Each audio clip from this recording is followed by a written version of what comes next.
Should I change my hair instead? Kindasound, tuning in for change. And you're live. And good morning. Welcome to Kindasound Radio today on this happy Sunday on the Reality Bite Show with me, your host. I nearly said your guest, and my host, Andy Barlow, this morning.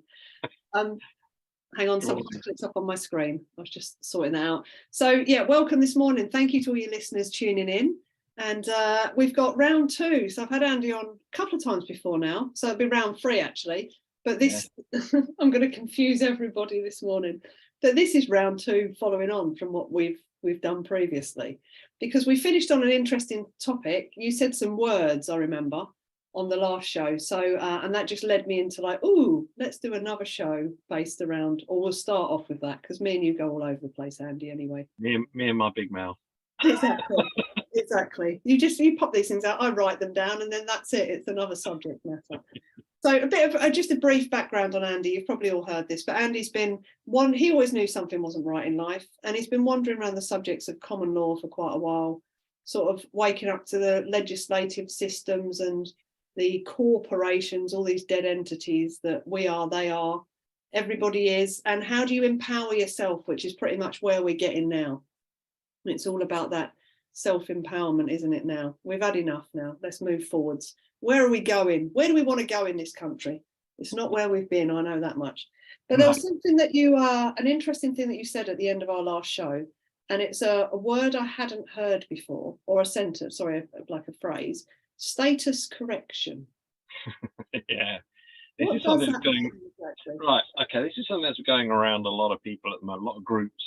You've got to correct your status. You've got to tell someone you're alive. You've got to do this paperwork. You've got to do affidavits, legal notices. You've got to do, yeah, might as well just get a toilet roll and just keep writing on every sheet of paper and send it to any Tom, Dick and Harry you got. But it's to say to the controllers, them, whatever you want to call them, that you are a living man or woman. Now, I started looking into this status correction with another group last year. I sat there and I thought, well, I'm alive. Why do I need a bit of paper to say I'm alive? And they said, it's because obviously they think you're dead. I said, but that bit of paper, the name was not me. They went, well, yeah, we know that. But if you stand in front of a police officer and he's talking to you and you say I'm alive, he says, how's he going to know? I said, well, if I was sending paperwork to the government, every chief constable in every county, roughly 148, tell them that you're alive, is he going to tell every PC, if you come across Andy Barlow, don't talk to him, he's alive? No, it's not going to work that way. And that, for me, that's where my mind went. I thought, okay, so you're giving that your so-called authorities, the governments and police, councils, whatever, I'm alive. Yeah? What's he going to do? What are they going to do with it? Chuck it in the bin. That's the way I look at it. I thought, what is a council or what's the chief constable going to go? Look at this, he just told me he's alive. Shall we go and pay a visit? But that's when they'll get you, because if you start doing stuff like that and they come knocking on your door, how are you going to handle it? And this is where a lot of people fall down, because they go, yeah, I'm alive, but they don't know how to hold position. So when people stand on your door and they're knocking on your door, oh, I believe you're alive. Well, yeah, I am. Well, this is just a piece of paper. Prove to me you're alive. How can you handle that? How will you go through there? So when I said to the group, they went, yeah, I got banned from that group pretty quick, by the way. Why doesn't that surprise me, Andy? Thank you very much. But then I started sitting down with a friend of mine, Woody, and we were talking about these things. And it's true, like we both agreed, and we said, do you know what? We are making this so complicated. We're making work for ourselves. And who told us we have to do status correction? Who told us we have to do paperwork? Just someone in the group said, oh, you got to do this. It follows on from what we talked about on Sunday. I'm not going to mention it, but it follows on from, you got to do this, you got to do that. And it's all linked around anger. It's all linked around anxiety, keeping you dumbed down, keeping you fit. And this is why I looked at everything I do and changed everything. But yeah, status correction, I sat and thought, I am a man, I am alive, and I will talk to people as I'm alive. So I never use the word you in my documentation, because I'm me, as we've already discussed many times, and we have a right giggle with that, because you can have such a good laugh with people.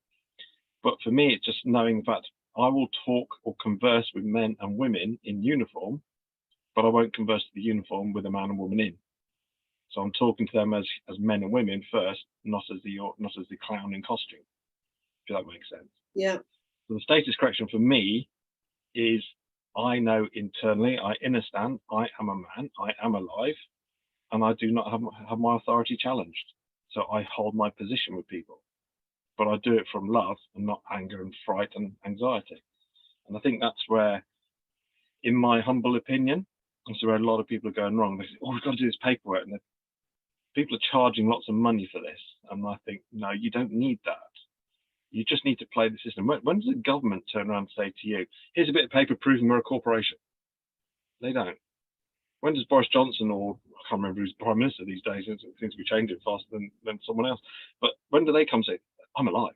They don't. So why are we doing it to them? It's because we haven't disassociated the person from the living man. Haven't grasped the concept, still stuck in that old, it's in a fashion, I suppose, it's stuck in a legislative loop, isn't it? It is, and it's circular logic, so you just keep going round and round and round. Yeah. And it's like when, with the paperwork we do, we do get stuck in a loop because the CEO never comes back to you. It's always Steve or Doris in accounts, and then you think, how do we deal with that?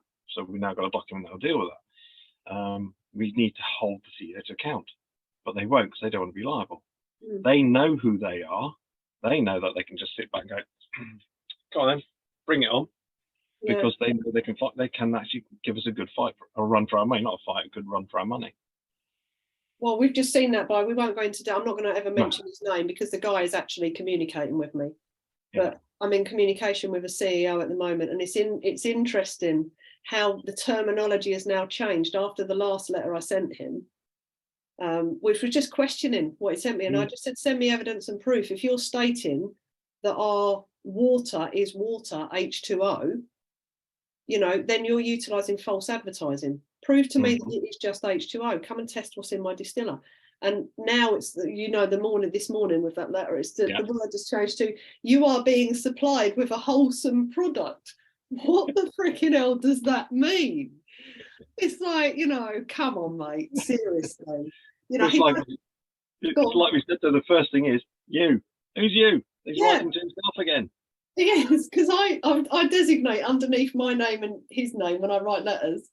So I, like the Miss Wendy Smith, hereinafter known as I, me, ours, we, I might call myself any of those things depending on how many different people I'm acting on behalf of at that current moment. Which always makes me laugh. And then under here is it's you and yours. Yeah. Because I'm telling you who I'm designating those, those words too. And we tell them specifically in a little paragraph, we have that evidence, knowledge, or understanding. We are you, have been you, ever will be you. And we tell them exactly why. Yeah. And they still write to you. It is all baffling. This whole thing is, the more I delve into it and the more I'm wandering through these processes, and like we've stated in previous shows, coming out of that, well, I'm not even going to say I'm out of the fear. It's not fear, it's anxiety. There's no fear connected to it for me whatsoever. It literally just is like that little anxiety of like, I'm in the unknown. All of us who are doing this, we're wandering into the unknown because we've been so poleaxed into what we think we should be doing. Yeah. And now we're realising that actually we shouldn't be doing that. We don't need to be doing that. There are other options to that. And it's like anything new, isn't it? You're going to run emotion around it when you're starting to do something different. Yeah. But the status correction is it's learning how, in a nutshell, is learning how to separate the person from the living man and woman. So for me, that's as simple as it is. Although it sounds simple, it takes a long time to actually understand that you are just alive, and that name is just a piece of paper. And how can that piece of paper? Yes, you can get paper cut, but at the end of the day, is it really going to worry you too much? They're coming after the person. As long as you don't create the joinder, knocking on your door, hello, you so and so, who are you? And they say, well, I'm here to. You just take control and you stand over them. Yeah, I just say that person's not available for comment today. Have you read the signs? And that's where I go to. I just point at my door, the signage. And then obviously then that's a whole different conversation. I've actually used before on when someone knocked on my door when I lived in the house. And someone knocked on my door and they said, "Is Andrew Sean Barlow here?" I said, "I'm sorry, he's dead." They went, "What?" I said, "He died at birth." They went, "What?" I said, "Yeah, he died at birth. What gives you the right to go after dead person's estate?" Using all the right terminology. And they go, "Oh, we didn't know." So, well, maybe you need to do your research next time. I said, "Look at the birth certificate, it's a death receipt." I said, "You're actually claiming money against a dead person's estate." I said, "That's fraud. That's 8 to 16 years in prison. Do you want me to call the police?" And they sort of looked at the paperwork. "Who are you?" I said, "Doesn't matter who I am. I'm just telling you." I said, "He's dead." And they went, "Okay." I don't know what you wrote on the piece of paper. I never heard back from them and never came back. Oh, maybe I use that one at some point in the future as well. Technically, when you think the person is dead. Yeah. So it is again coming back to, like you say, the birth certificates or the death certificate. I am going to get myself a living birth certificate though, just. Yeah, it's worth looking into. I mean, it's they're making it harder because everybody's trying to do it, and this is where I've always come from. I mean, it's splashed all over social media. Get your living birth certificate and all this stuff. The government's going to sit there and go, "Now we'll change that," and they're changing rules and regulations all the time just to suit themselves. But the way realistically I looked at doing it, because I'm originally from Guernsey, was I phoned the Princess Elizabeth Hospital and said, "Oh, do you have copies of my live birth certificate?" They go, "No, it's all held at the Greffe, which is our royal court." So I had to contact the Greffe, and they said, "Yes, we do hold it. However, it's locked in a vault, and you're not allowed access to it." Right. I wonder why. So they said, "Well, we can give you an apostolized letter confirming we hold it, and that yes, you are that name on the letter." I said, "Thank you very much." So I got that. But I know over here you sometimes have to go to your registrar where you're registered, or contact the NHS direct and say, "We want a copy of the source document or the living birth certificate, but have your NHS number with you." Now, if you don't know what your NHS number is, you can just go onto the Gov website, just put in the search box NHS number, and they'll tell you how to get it. So yeah, you can find that really easily. Yeah. And then I would just go and get it notarized in Notary Public as yes, this is an original copy or original document. What's a note? So explain that. Then getting notarized. Why did they always ask the difficult? I am the woman of questions, Andy. Yes. How much longer have we got? Oh. Now, Notary Public is basically some sort of some sort of solicitor. But what he does, he has a specific seal, and he has to put it on there, all the special wording. Yes, I, Nigel Pugh, is the one we use down in Winchester.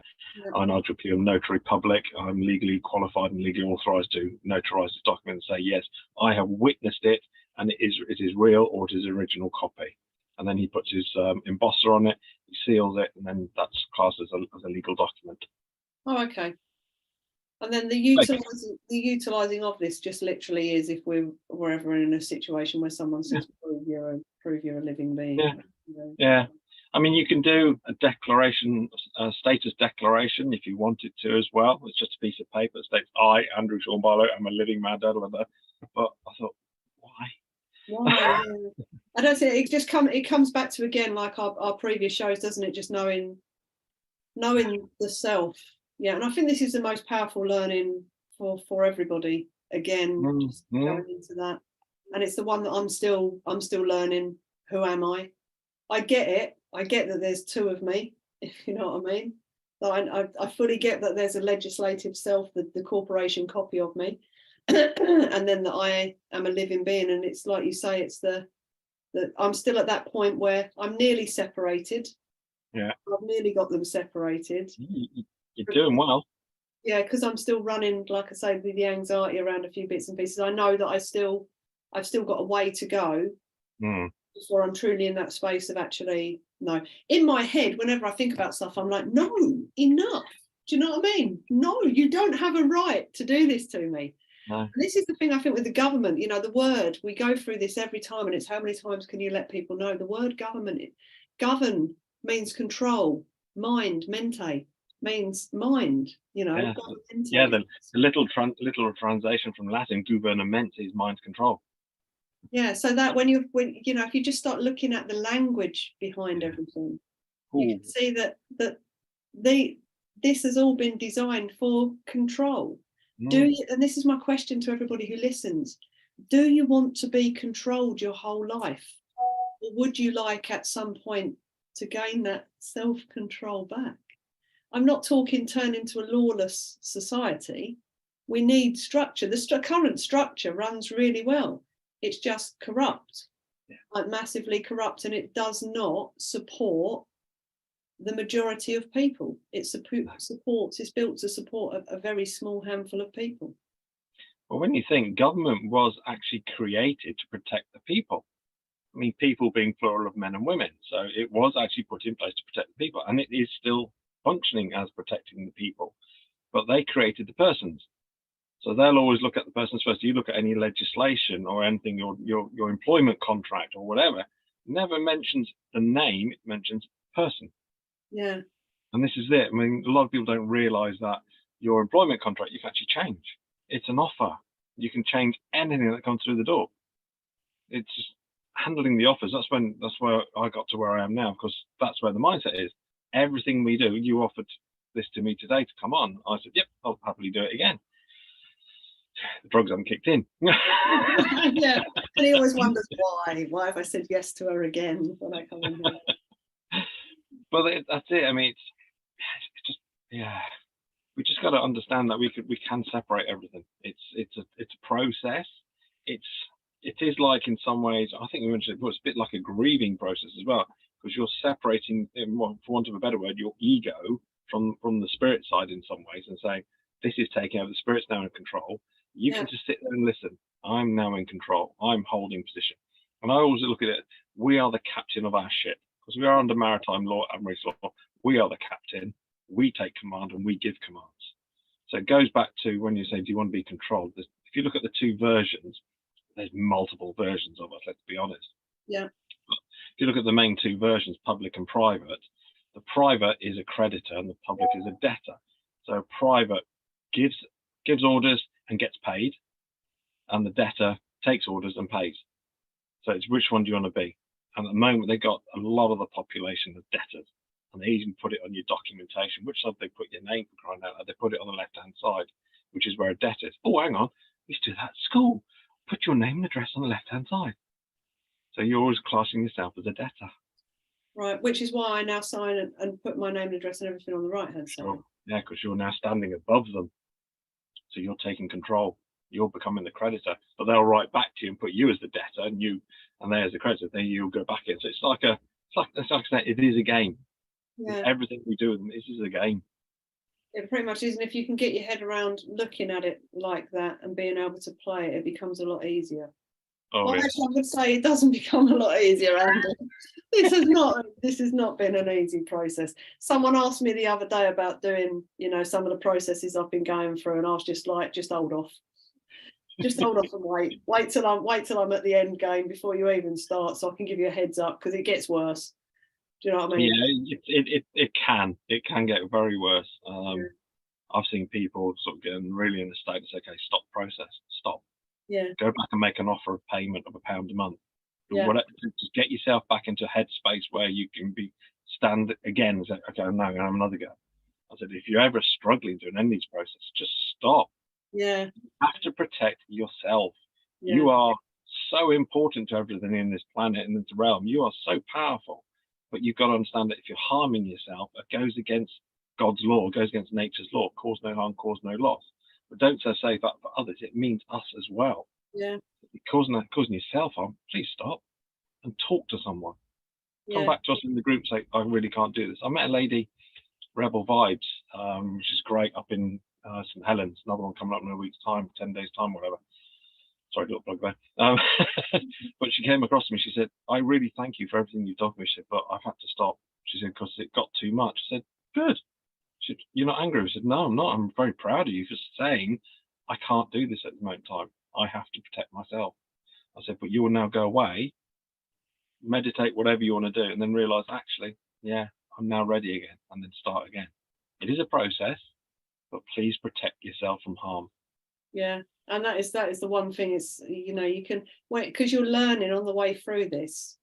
You're having to educate yourself around things, and then you're having to come back out of your comfort zone again. I think I'm fortunate because I've a good group of you guys around who I know I have like pretty quick access to that not everybody has, which means that I can regroup quite quickly. And also I'm very stubborn. I'm very stubborn. So Really? it's one of those things that if I think I'm being done over, Yeah. something, it's like, no, actually I'm going to take this as far as I can physically possibly take it. Yeah, and that's where I always come into it and say, take it as far as you want, but have a bit of fun doing it. So like we said with the words he's used in that letter, Yeah. it's the word you, but you've stipulated in every document you've put, you're not you. So you can literally go back, thank you for your written correspondence, why are you writing to yourself, and send it back. Yeah, that's pretty much I think what I'm going to do to that one. And just say, due to previous conversations we've had. Yeah, why are you still writing to yourself? Yeah, you're now writing to yourself. Please, could you readdress this to the appropriate person? And here's an invoice for your trouble. And I sent him a fee schedule, so yeah, I can start doing that. It's quite funny, isn't it? Right, song number 1 this morning. So a bit of oh, I love this one. Imagination, just an illusion. Well, isn't it all? Everything's an illusion. How perfect. Yeah. Perfect timing. Yeah. Because it all is. We'll get into the brain in a minute, actually. We've probably covered the brain, but hey ho, we'll go there again. So Django, if you don't mind, let's start off with some imagination, just an illusion this morning. Cool, you're off air. Thank you. There it is. It's the electric. I got to that point the other day when I was thinking about the electric, and I was like, how far am I going to take this? Yeah. Because we've got to. I've obviously what I sent them out was pretty much like stop now, prove it or stop, and it's like where do we go from? Well, one thing I'm trying to work out at the moment, I think I may have mentioned to you, is I'm trying to work out, because a lot of billing providers are trying to say they're our meters and we're going to come and change them and put in prepayment meters. Now, the question I think we need to ask these guys, can you please give me the serial number of the meter you have in your possession? Yeah. And if they go, well, we haven't got one, that's not their meter, or contact the National Grid. But I'm also looking into the legislation because I'm frustrated as hell with this utility stuff.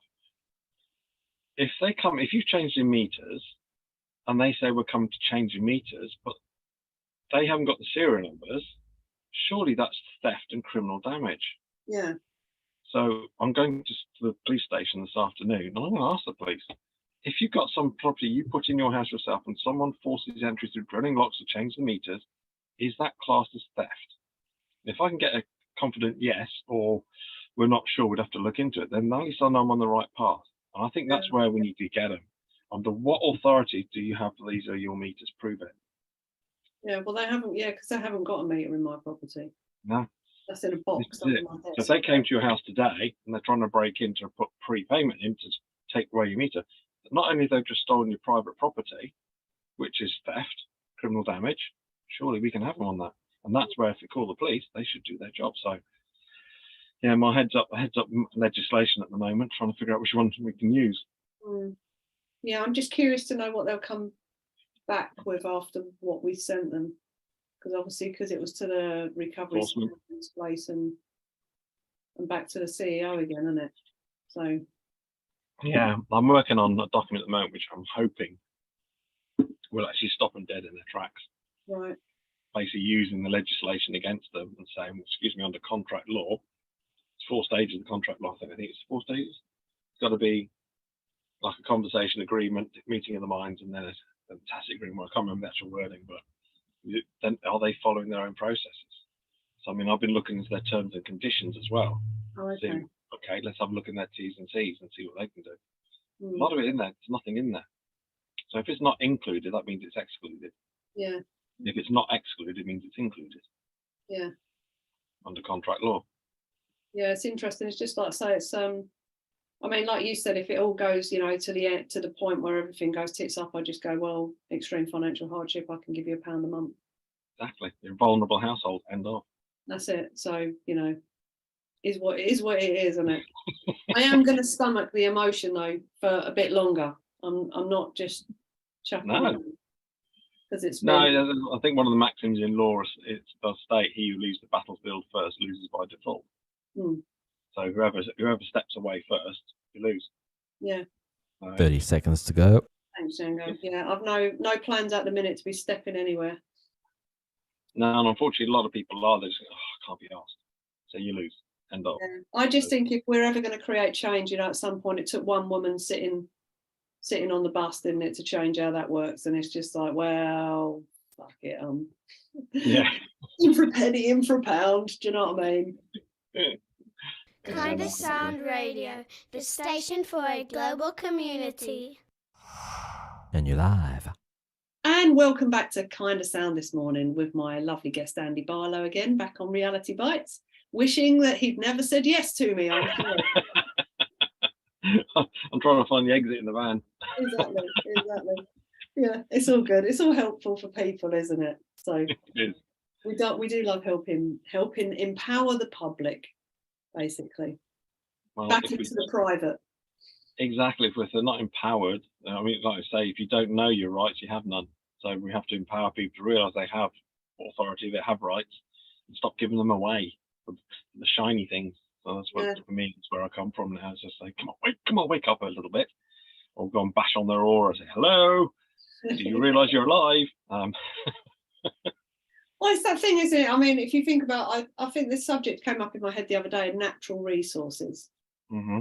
So we have natural resources that, like you say, there's certain unalienable. I always find that word hard to say. Unalienable, or I actually call it unalienable. Unalienable rights. Yeah.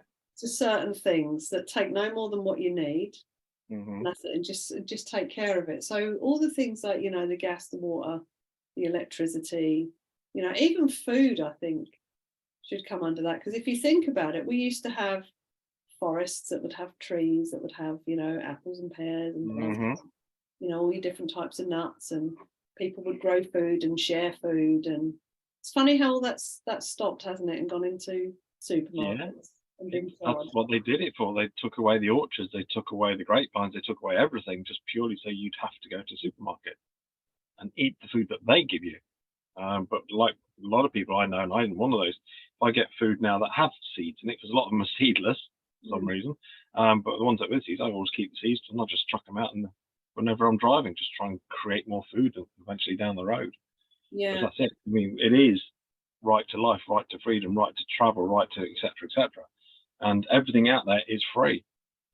You just got to know how to use it. I mean, you think how much plant medicine there is out there. You think how much food actually is on the tree still at the moment. Just take what you need and use it.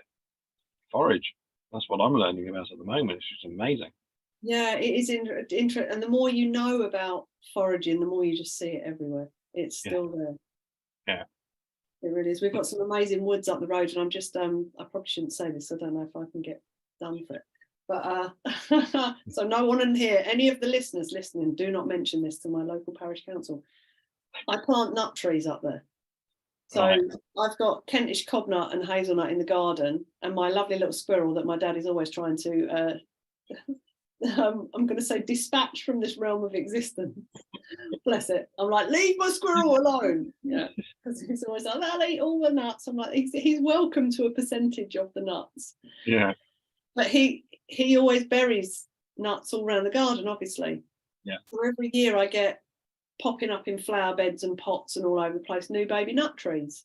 Mm-hmm. And instead of just, trashing them, because I've got no more room for any more nut trees, I dig them up, I put them in little bags, and when I go for a walk somewhere, I take my trowel, dig a little hole in a sensible place and put a little baby nut tree in. It's brilliant. I just think for future generations, it's like nice to be able to walk around the woods like we did when we were kids with mum and dad. We used to go chestnutting and, go pick the hazelnuts from everywhere. And, just nice to, when you're walking along, feel, oh, look, there's a hazelnut tree there. Lovely. I love something.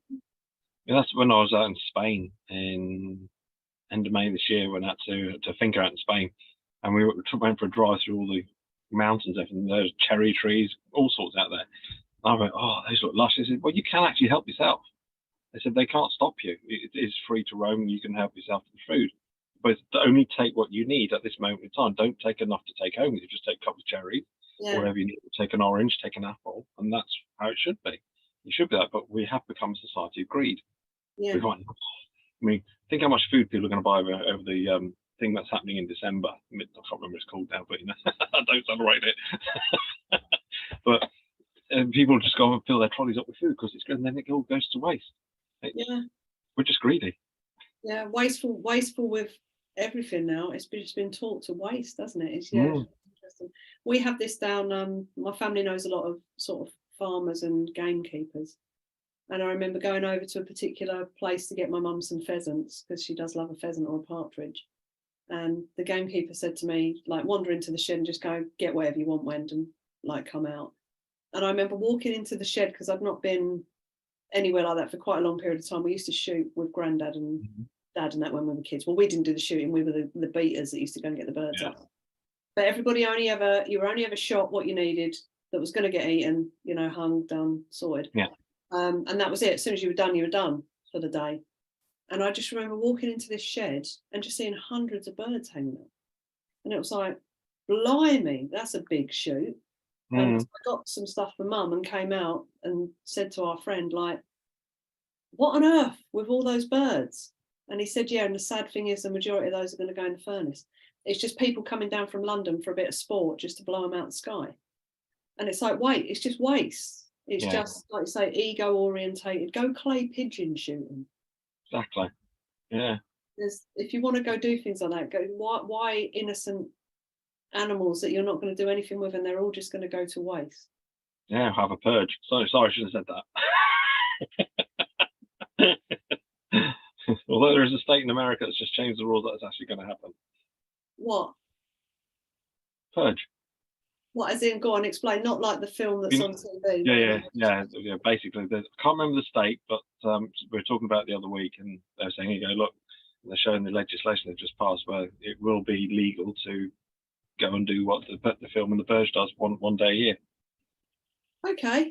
Like I say, everything's in plain sight. It is in plain sight. Yes. Yes, that's interesting. Anyway, moving on. Well, yeah, moving swiftly on to where we want to go in the future. So let's drop into another song. True Faith, New Order. Oh, the words on this are just so spiritual.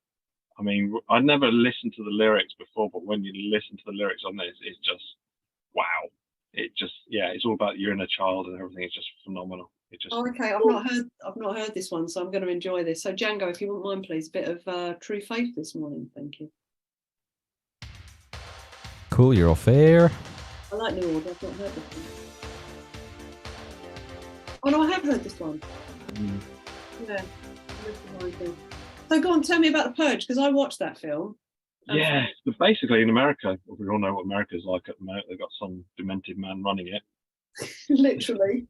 They've got this state that's saying that yes, they can actually make it legal once it's gone through the Congress or whatever it is. Got to go through this process. But if it gets in there, they'll make one day a year that you can actually go and kill people on the street legally. I thought, whoa. Mate, we need an end to this stuff now. We really all just need to start focusing on where we want to go, and enough of these crazy people now. Yeah. They called us crazy for enough times. Time to make. Let's just turn the tables. Like, yeah, you're the crazy one. Yeah, let's. We've done enough crazy now. We live in a mental asylum. We're coming out of it now. We're going to close the asylum doors. And we're going to put you all over there. We'll let you all do what you want to each other, and we're going to go this way. It'll stop. I mean, I reckon we've got a couple more years left in this madness, and then we'll be in a better place. Yeah, it'll be a much better place. At that point, I've just got a feeling I'm going to be renting out my bungalow at some point and disappearing off to the middle of the Amazonian rainforest for a couple of years, Andy. So if I disappear, just learn the call through the trees or whatever, and I know it's you, and I won't shoot you with a blow dart when you come. Oh dear. But yeah, it gets you like that. It's just photo. It's not about waking people up anymore. I don't think, getting people to open their eyes a little bit to. I've never liked that phrase, like waking up, being awake, whatever those are, because I just think it's just about opening your eyes and having a look at something, and it's just awareness. For me, wake up is all about death. Awake is morning and all this lot. So I still use it obviously because it's there, but I'm trying to get around to say I'm aware of things. Yeah, because I think it's, again, all change comes from being aware first. When you're aware, you can own it. Yeah, you can own it and go, yeah, I'm part of this. Wow, like I'm paying into this. Wow, I'm feeding this. Wow, do I want to? No. Some people might want to. They might want to stay in that space, and I think that's where we're going to get some sort of. Again, I truly think it'll be a dimensional split at some point. Mm-hmm. I think the ones of us that are wandering in this direction, creating the new. So I'm pretty sure that there'll be others that are going in the other direction, and just dimensionally it'll just split, and we'll just wake up one day and it will just be as it is.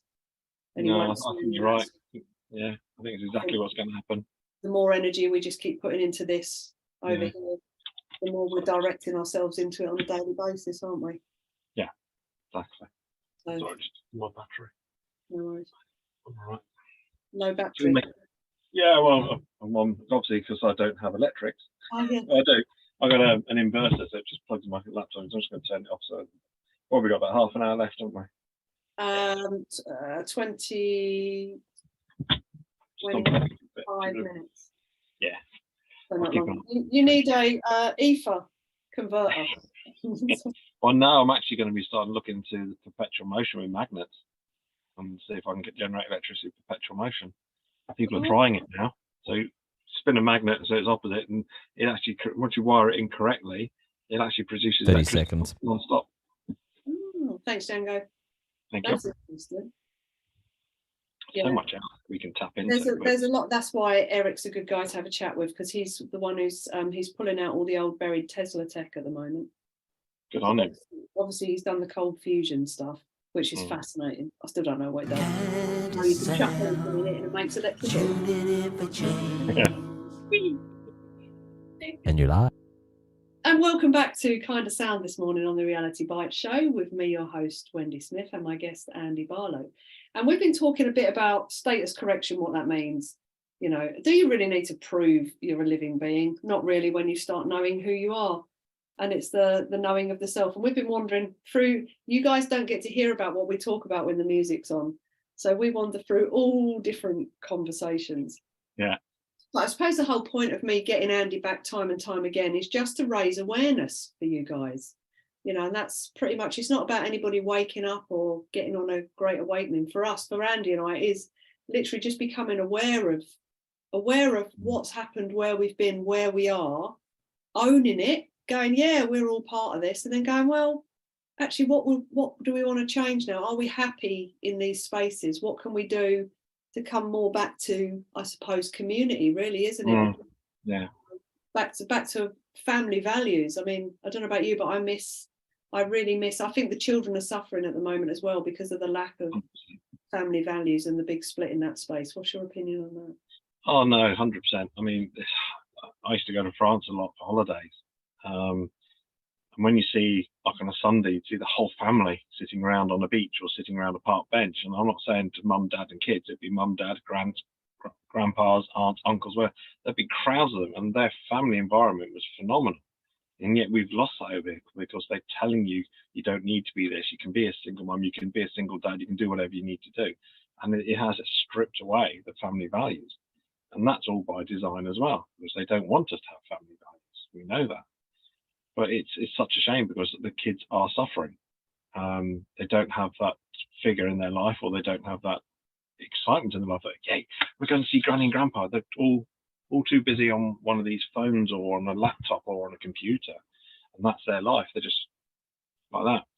So that involvement is gone. The art of the conversation's gone because they've just. I try and talk to my grandkids, and they just go, "Yeah, hi, yeah, I'm off upstairs now. I'm going to play my game." And you think, okay, fair enough. But that's gone. It's just literally you're controlled by technology. Yeah, and I think that's, in some ways, tech can be good. Mm-hmm. In other ways, though, I think tech has been really detrimental to our youth. I sat where was I yesterday? No, it wasn't yesterday. I sat in a restaurant a couple of days ago. Can't even think where, it's irrelevant where it was. Yeah. Can't think where it was because I'm all over the place all the time. And I remember just looking over to the left of me. Oh, I was with my friend. We were out for breakfast. We were having a conversation. I just remember looking over to the left of me, and there were 3 tables, all with people from probably early 30s up to like my age. And none of them were talking to each other, Andy. They all had their phones in front of them, and they were just on their phones. And it was like the human interaction, missing that human interaction. That I read a study somewhere. I can't remember which was, but these things create an addiction. These phones create an addiction. So you put it down, and then you think, "Oh, am I missing something?" And you go on it 10 minutes later. And it's the endorphins in your brain saying, come on, I need another hit, please, and off you go. Yes, I the dopamine spikes. Yeah. that's it, dopamine, sorry. And that's why now at weekends, and very big weekends, I'll actually try and turn that off and just have half a day or a day away from technology completely. It's always going to be difficult because what I do, people are trying to contact me day in, day out, and think, leave me alone. But some days you do need that break away from the technology. Oh, massively. This is why I love when we go down and host the retreats, because my phone for 16, 17 hours of the day is off. And all I do is at night, not before I get into bed, but when me and Claire are finished for the day, I'll have a quick look just to see if there's anything that was an emergency on there. I mean, that's why I come back from retreat with hundreds of emails to answer, because I won't touch them. I go, no, I'm away, I'm doing something else. And it's that people can just contact you anywhere, can't they? Like you're in your car, my phone's connected to my car phone, it's car ringing, people texting, expecting you to, I won't text when I'm driving. You just are, it's these things are, but to me, it really has overtaken everything, and people need to be a bit more responsible of where and when they use it, because it's that distraction again, isn't it? Away from, and this is how I look at everything, it's all a distraction away from the power of you. And you have within you the biggest 4DX multiplex cinema that has ever been known anywhere. So go into your own play space, creation happens from the inside out. So in that sense, so, what you're getting in life, you're creating yourself. Spend time quiet. I know so many people who can't sit in a quiet space. No. Hate silence, and it's like, wow. I mean, that was one of the hardest things for me, was living in the van now, is I'm alone, what do I do? And now I've actually, I mean, I house sat last week for someone, and I was looking after their cat. Yes, I use a shower, whatever, because it's nice to have a shower, but I slept in the van, because for me, it's my sacred space now, and I just love sitting in it and just nothing on. Sorry, I have wear pajamas. Sorry, but technology's off, and I just sit on my bed and I'm just in peace and quiet. All I'm listening to is nature, the rain, the wind, etc. Yeah, it's lovely, isn't it? It's nice to actually slow the brain down a little bit and just enjoy what's out there. And you look out there, it's just phenomenal what nature's given us. It is beautiful.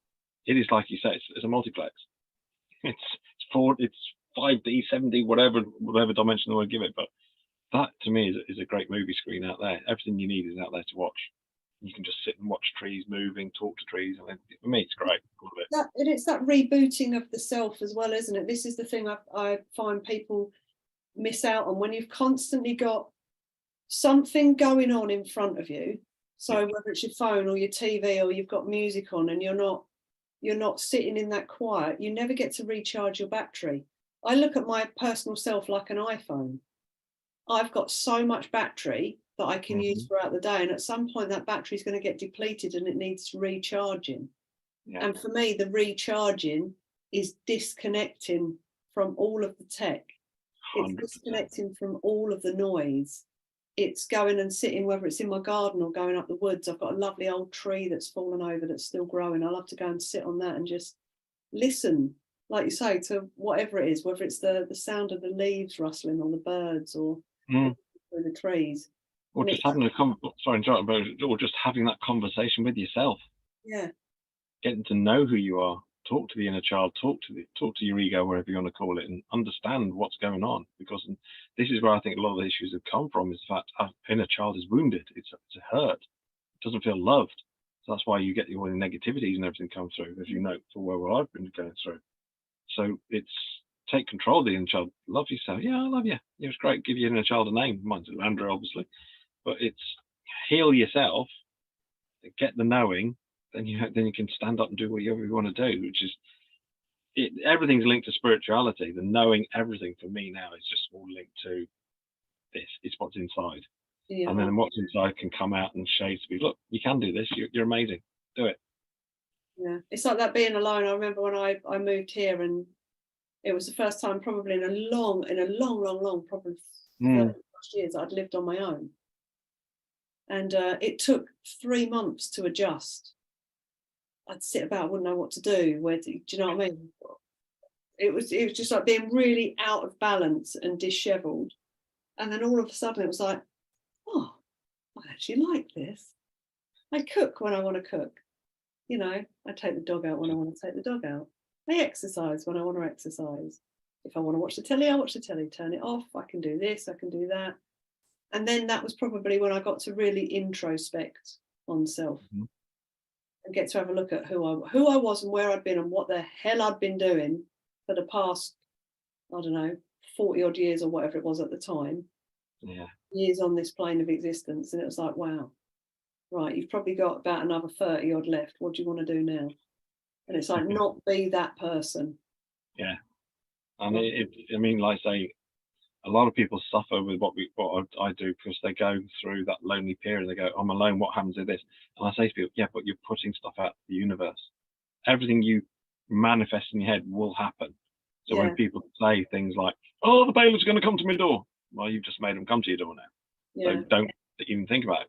Remember I think you're right. What you said in the previous episode was what we create up here, we put out there, and then the universe goes, okay, have a little bit of this. Yeah. And then we create our own problems.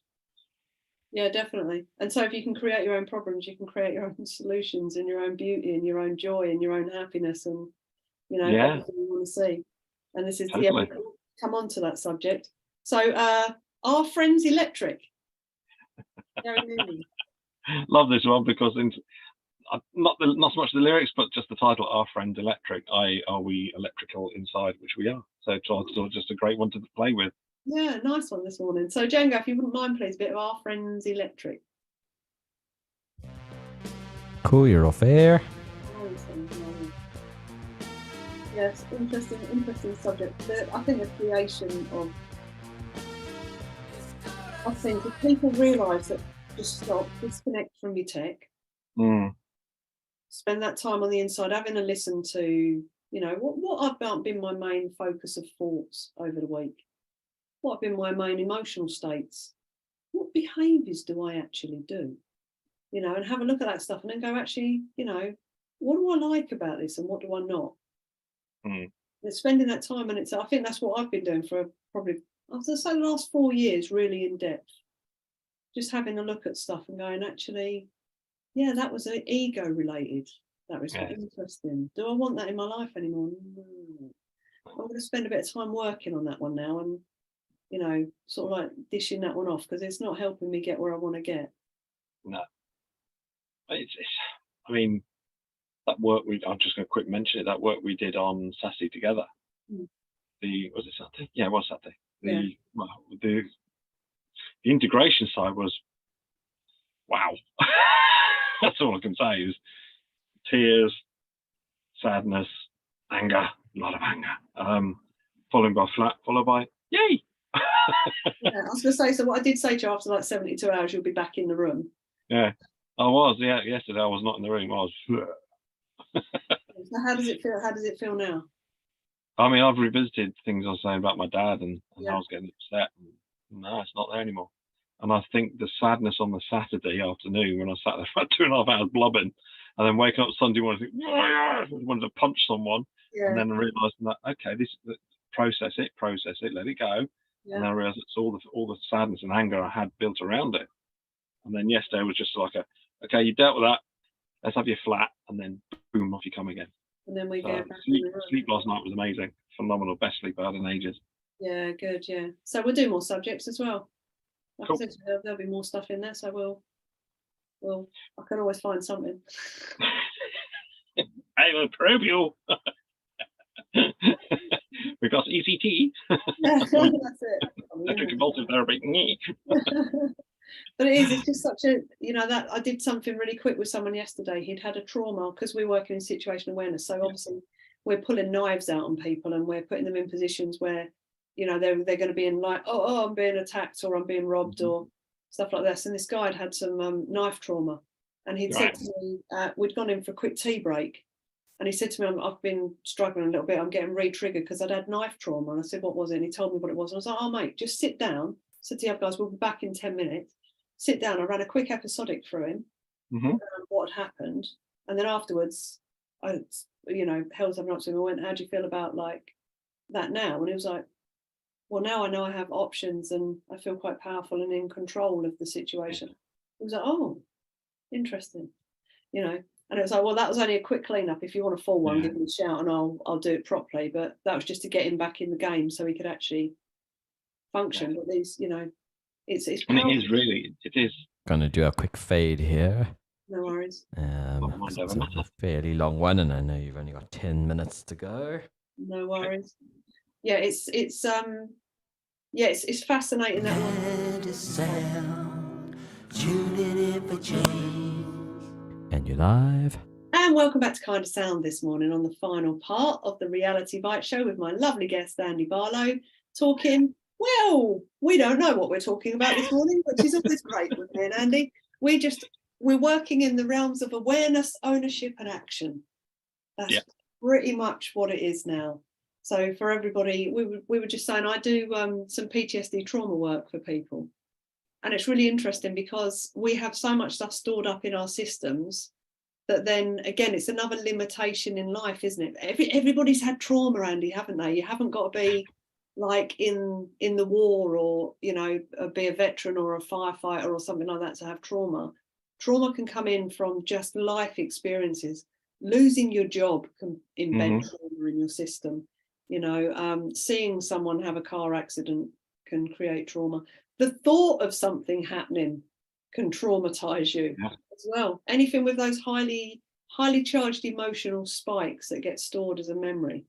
That's basically what trauma is. And there are ways out of it, not just what I do, but there are. It's just recognizing, and it's becoming aware again of your system with the triggers. I think that's where I was going with that sort of brief conversation there, is the fact that we get triggered in life. So when you're going through any of the processes we've previously talked about on shows, when you're getting the fears and the anxieties come up, all that is it's triggering off something from the past that's not been dealt with, or that's in there that you didn't even know was in there. And it's so to have a look at it, because I spoke to a guy I work with yesterday. I think I spoke to him. And I said to him, you know, I keep getting this reoccurring feeling come up. And he said to me, sit with it. Go into a quiet place, no music on. He said, put your eye blind on, black everything out. And he just said, sit with the feeling in your body and just ask it, where did this originate? And just keep sitting there and listening to the thought processes and watching the pictures that are coming up.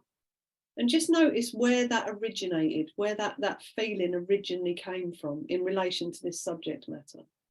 And it was really interesting because mine, as soon as I sat, it did take me about 15, 20 minutes to get into the space, if you know what I mean. And it was because my head kept going like, oh, you've got to do this tomorrow, and, you know, and I had to keep bringing it back into situation. And when I got into it, it was like, where did this come from? Come on, body, tell me where this came from. And it was school. It was primary school, the second year in primary school, when it suddenly hit me that I had no choice. It didn't matter how many times I skived off and ran out of the school and threw a tantrum, I would get dragged back there. Yeah. It was like I had no voice. It was really interesting. It was like, wow. So that came in at like 6, 7 years old. That I had no voice. It was irrelevant what I did. Didn't matter what I did. I would always be dragged back to that space and made to sit in that space. And it was like I was insignificant. I didn't matter. I had no voice. And again, that goes to the schooling, because what do they say? Sit down, be quiet. Yeah. They wouldn't let you ask questions unless the teacher had any questions or whatever, and then they'd shut them down pretty quickly. So that's all down to the conditioning we all had. Yeah. Sit down, be quiet. And that's why I used to run around class and get into trouble, because I didn't want to sit down. Yeah. I don't want to be the A student. Oh, no, I'll be the dunce. Whatever. But just because I never felt comfortable doing things like that. No, it was, you know, and you think about the amount of children now, I see them, they just look like empty shells when I go into senior schools, and that it is, I say to people, it's sort of like, you know, a slight over exaggeration, but sometimes I think I no longer want to go and work in schools. Yeah. Because when I walk in, all I'm seeing is hundreds of traumatized children. And it is absolutely heartbreaking. Yeah. Because all these ones with serious behavioural problems, that's not what they are. They're just running programming that's pushed them to that point, and they don't know what to do with it. No. And it is heartbreaking, because you just see the stuff I see, honestly. I just think, if you just all come home with me, children, it's fine. Come I'll buy a big mansion, we'll squeeze you all in, it'll be fine. We'll sort it all out, everyone will be happy. I'll teach you all about yourselves. But it is just that, it made me realise, like I said, that self-reflection of looking back at that and thinking, what is it that's making me feel like this now as an adult, as a 50-year-old woman, you know, still having those feelings from a 7-year-old girl. Yeah. And it was that losing of the losing of the self. That's it. I felt like at that age I sort of like lost myself, because I didn't have the strength to fight adults. No. So, you know, I was easy to be dragged. So you will come back here and you will sit there. That's it. You know, you'd say, I don't want to do that. They'd say, well, you're doing it. Yeah. So that's it. You just, in that place, I just felt powerless. I'd lost my voice. I'd lost myself. Yeah. Just that, I suppose it was that realization at that point of like, wow, is this what life is? And that's the power of the mind. When you think how powerful we are, we create these problems. We create our little prisons inside our head. Yeah. And we have to keep undoing these little prisons and trying to figure out how we get out of it. So. Yeah, that's interesting, isn't it? So for all you listeners out there, what little prisons have you created in your head for yourself? Quite a few, I'm sure. I mean, I've left a lot of prisons in my head, but I still know there's stuff in there to get rid of. And it's an ongoing process. I think if anybody says, yeah, I'm healed, I think they'll be really, I say, really? Sure. Let me see if I can poke the bear. Yeah, I'm just gonna prod the neurology a little bit just to see what else is in there. Oh, there we go, another trauma. Yeah, another one comes to the surface. I just think it's, you know, life is, like I say, Mum changed the word for me. It's an adventure. It's a nice long adventure where you get to go on many different little wanders in that adventure, and you get to find lots of stuff out, gain knowledge, make the same mistake multiple times until you realise, till you become aware. Exactly. That awareness. So, that's why I'm going to start my shamanic journey, because that's something I've always wanted to do, is become a healer. A lot of people say I'm already a healer, but I want to know more about me and I want to be able to help more people. So something my shaman said to me straight, they said, you'd be good at soul retrieval, because every trauma you leave a tiny bit of your soul there. So you need to go in and pull those bits back to bring your soul back together again. So for me, that would be an amazing thing to do to help people. So. Yeah, Pete would be an interesting guy for you to talk to about that, because he does all of that sort of stuff. Oh, wow. Yeah, we'll get that one sorted at some point. But anyway, we're out of time again. That's it. How does it go so quickly? So listeners, we hope again that you've really enjoyed like round 3 of Andy, and that we've sort of imparted some stuff in here just to make you a bit curious about life, a bit more aware about yourself, and you know what you can change. There's a lot you can change when you just get back into that self, into the self, the empowered you. Yeah. Who is you? I'm going to leave you on that note. But thank you again, Andy, for joining me. You're welcome. Blessings once again. Thank you for having me. I appreciate it. Oh, absolute pleasure, my friend. It really, really is. Again, thank you to all the listeners. Django, yourself, as usual, our brilliant producer. And if you could just play us out, Django, if you wouldn't mind. I can't even speak now, Andy. If you wouldn't mind, with a bit of World Hold On, please, from Bob Sinclair. Lovely, guys. Thank you. Thank you, Django. Thank you.